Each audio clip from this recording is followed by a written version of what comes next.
Parking fine की मद में तकरीबन 3 मिलियन पाउंड अर्न किए हैं। ईस्ट लंदन में वाक़या एक बारो ने पार्किंग की मद में तकरीबन 3 मिलियन पाउंड अर्न किए हैं। इस बारो की एक मुनफरिद बात यह है कि इस बारो में रहने वाले लोग ज्यादातर जो पाकिस्तानी हैं या एशियन कम्युनिटी से ताल्लुक रखते हैं। यहाँ पर रहने वाले लोगों की अक्सरियत जो है तो वो एशियन है। फ्रीडम ऑफ इंफॉर्मेशन एक्ट के तहत मिलने वाली इंफॉर्मेशन के मुताबिक 3 सालों में तकरीबन 3 मिलियन पाउंड अर्न किए हैं। रेडब्रिज काउंसिल ने साल 2022 से 2025 तक अपने कार पार्क से तकरीबन 3 मिलियन पाउंड अर्न किए हैं। सिर्फ साल 2024-25 में कार पार्क आमदनी 1.1 मिलियन रही। इसमें पिछले साल के मुकाबले में तकरीबन 3 लाख पाउंड का इजाफा हुआ। लेकिन यहाँ पर कुछ खास पार्किंग ऐसी भी हैं जिन्होंने बहुत कम अर्न किया। रेडब्रिज काउंसिल की बड़ी 10 पार्किंग की बात की जाए तो 10 में से 7 पार्किंग ऐसी हैं जिन्होंने 1 लाख पाउंड से ज्यादा की रकम हासिल की और उसमें से 3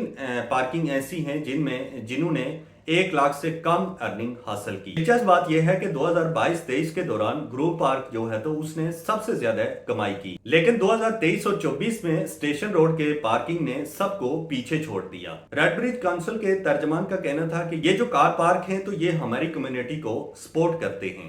कारोबारों और जो टाउन सेंटर्स हैं तो उन तक रसाई आसान होती है, लेकिन इन्हें चलाने और मेंशन करने पर भी काफी ज्यादा लागत आती है। इसीलिए इस कमाई का बड़ा हिस्सा जो है तो वो इन्हीं अखराजात पर खर्च किया जाता है। बाकी जो कम्युनिटी है तो उसकी सर्विस पर लगाया जाता है, एजुकेशन, रोड सेफ्टी और सफाई और रिहाइश पर।